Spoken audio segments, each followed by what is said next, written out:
Saya akan bacakan ayat yang pertama, 1 Tawarikh pasal yang ke-9.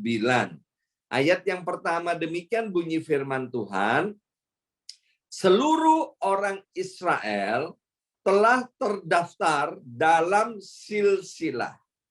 Mereka tertulis dalam kitab Raja-Raja Israel. Sedang orang Yehuda telah diangkut ke dalam pembuangan ke Babel oleh karena perbuatan mereka yang tidak setia. Nah, Bapak Ibu sekalian, kalau kita perhatikan ayat ini, ya, ini dikisahkan satu hal yang sangat menyedihkan.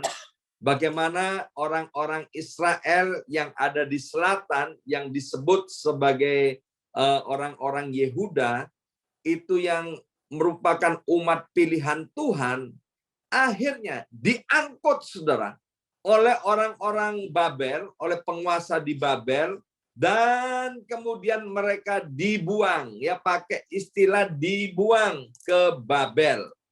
Nah, kalau kita bicara soal dibuang, Bapak Ibu sekalian, ya, di New York ini ada hari pembuangan sampah, yaitu hari Rabu dan hari Sabtu. Ya, hari ini adalah hari Sabtu, jadi kami juga keluarkan sampah untuk dibuang. Jadi yang dibuang itu adalah sampah, yang dibuang itu adalah hal-hal yang tidak dipakai, hal-hal yang tidak berguna. Ya, dulu waktu saya pertama kali tiba di New York 13 tahun yang lalu, saya tinggal di satu rumah di basement, saudara, ya, di bawah tanah, dan tidak ada perabot rumah tangganya, tidak ada kasurnya, tidak ada mejanya, nggak ada apa-apanya. Sudah jadi rumah benar-benar kosong.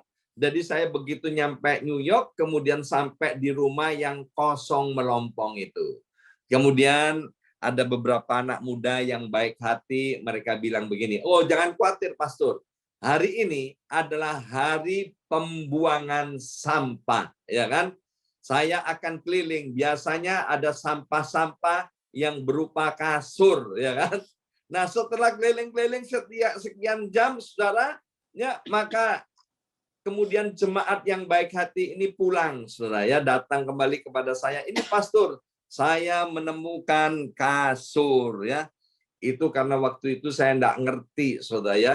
Padahal itu kalau sudah dibuang itu biasanya banyak kutu busuknya, banyak penyakitnya di dalamnya, ya. Tapi karena baru dari Indonesia, masih hoflok, masih on, saudara, ya kan. Dikasih kasur buangan, saudara. Dan puji Tuhan, Tuhan melindungi orang yang hoflok ini, saudara, ya, sehingga tidak digigit kutu busuk. Maka tidurlah saya di kasur yang sudah ditemukan di pinggir jalan itu, ya kan? Dan kemudian jemaat yang baik hati ini bilang begini, nanti minggu depan waktu pembuangan sampah saya akan carikan lagi untuk kasur di bawahnya supaya tidurnya lebih tinggi, ya kan?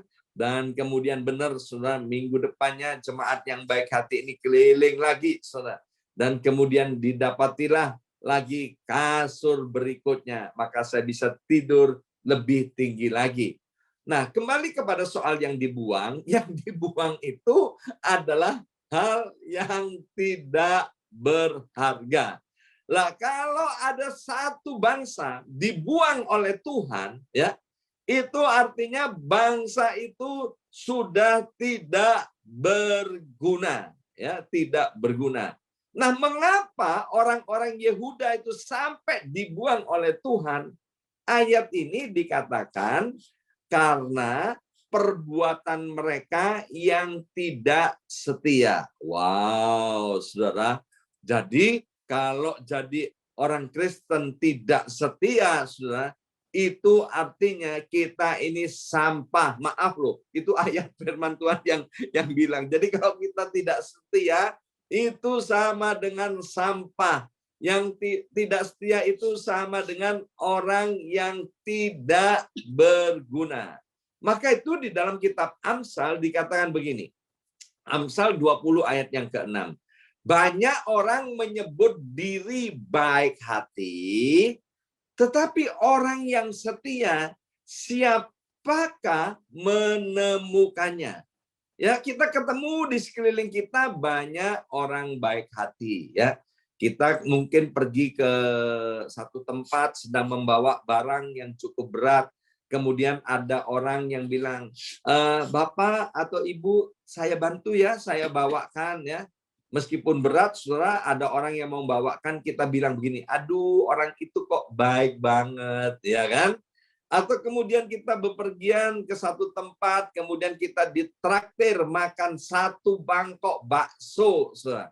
Dan kita bilang begini, aduh, Om dan Tante itu baik sekali ya, saya ditraktir makan bakso. Nah, ternyata saudara, Alkitab bilang banyak sekali orang yang bisa disebut dengan orang yang baik hati. Tetapi kalau orang yang setia itu jarang. Jadi di mana-mana kita bisa ketemu dengan orang yang kita sebut dengan orang yang baik hati. Tapi orang yang setia itu ternyata jarang.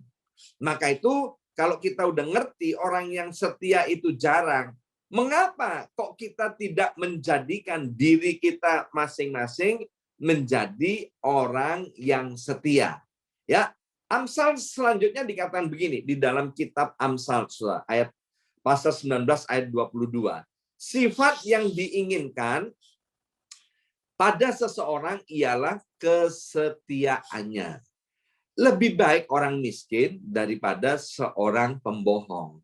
Jadi kalau orang tidak setia, ya orang yang tidak setia itu disamakan dengan tukang bohong, saudara. Ya, jadi maka itu Bapak Ibu Saudara sekalian, mari setelah kita mengerti kebenaran firman Tuhan, mari kita mulailah menjadi orang yang setia. Dan Alkitab mengajarkan kita untuk jadi orang setia, mari lakukan mulai setia dengan perkara-perkara yang kecil. Ya, kalau kita setia sama perkara-perkara yang kecil, maka nanti kita akan bisa setia dengan perkara-perkara yang lebih besar. Nah, dari mana kita harus memulai kesetiaan? Saya selalu tekankan kepada jemaat bahwa kesetiaan itu harus dimulai dari rumah tangga atau dari dalam keluarga kita masing-masing. Sekali lagi, praktek firman Tuhan itu harus dimulai dari rumah tangga atau dari dalam keluarga masing-masing. Kalau kesetiaan dari dalam keluarga, rumah tangga di mana Tuhan tempatkan kita, kita tidak bisa setia.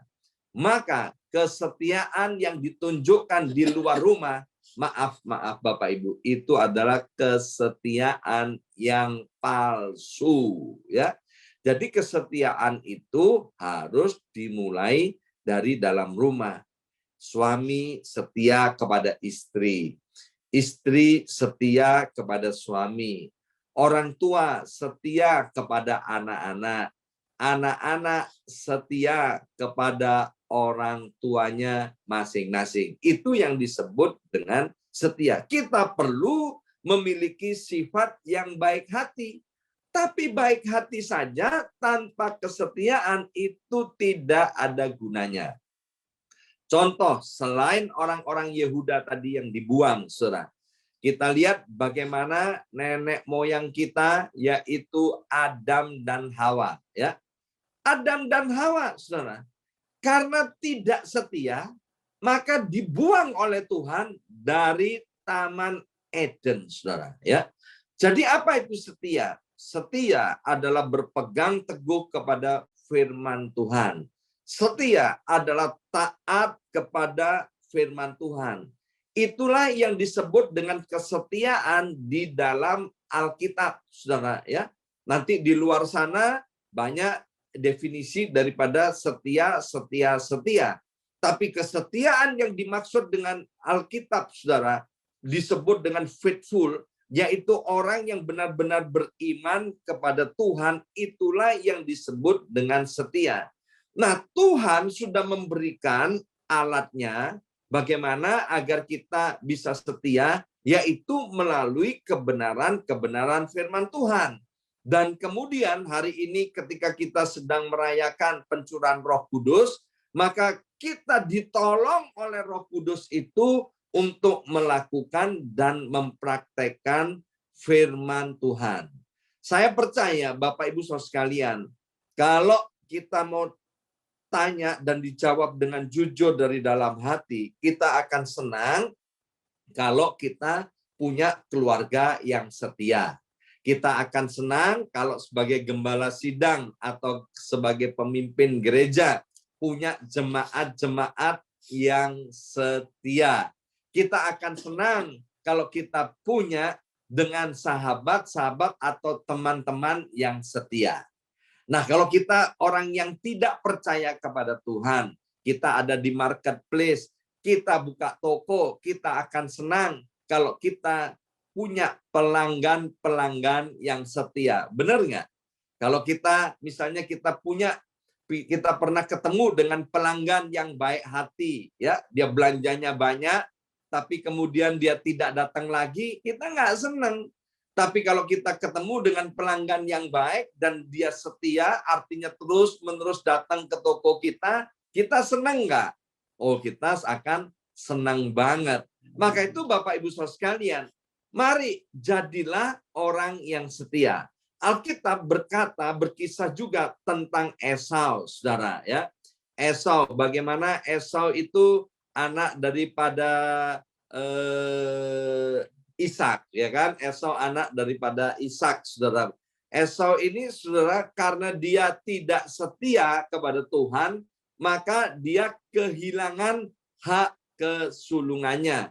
Saul, karena dia tidak setia kepada Tuhan, artinya dia tidak taat akan firman Tuhan, maka roh Tuhan itu mundur daripada Saul, saudara. Kesetiaan itu bukan hanya sekedar di mulut. Kesetiaan bukan hanya sekedar di perkataan, tapi kesetiaan itu harus dibuktikan. Ketika kita menjadi orang-orang yang tidak setia, kita bisa melihat saudara di sekeliling kita. Ketika ada ketidaksetiaan, maka yang terjadi adalah kekacauan dan penderitaan. Ketika suami tidak setia kepada istri, ketika istri tidak setia kepada suami, yang ada apa? Kekacauan dalam rumah tangga, yang ada adalah penderitaan dan korban-korban daripada ketidaksetiaan. Maka itu Bapak Ibu Saudara sekalian, pesan Tuhan hari ini mau berbicara kepada setiap kita. Jadilah orang yang setia. Bagaimana untuk kita menjadi orang yang setia? Terimalah pertolongan daripada Roh Kudus yang memampukan kita untuk melakukan kebenaran-kebenaran firman Tuhan. Dan sampai kapan kita harus setia? Keteladanan sudah diberikan oleh Yesus Kristus Tuhan. Yesus Kristus Tuhan itu setia sampai kepada kematiannya. Jadi kalau kita setia cuma 10 tahun, itu artinya kita bukan orang yang setia. Kalau kita setia cuma 25 tahun, artinya itu kita bukan orang yang setia. Setia harus dibuktikan sampai kepada akhir hayat menutup mata. Selamat menjadi orang yang setia. Mari kita berdoa. Materaikan setiap benih kebenaran firman Tuhan, ya Abba, ya Bapa. Sekali lagi kami mengundang Allah Roh Kudus. Tolong setiap kami Roh Kudus. Sehingga kami menjadi orang-orang yang setia. Yaitu berpegang teguh kepada firman Tuhan. Melakukannya sampai kepada kesudahan zaman. Roh Kudus tolong kami untuk kami setia kepada keluarga kami. Lebih-lebih kami setia kepada Tuhan. Kami setia kepada pasangan hidup kami. Dan kami menjadi orang yang setia sebagai anak-anak Tuhan, sebagai pengikut Kristus. Dalam nama Yesus kami sudah berdoa. Haleluya. Amin.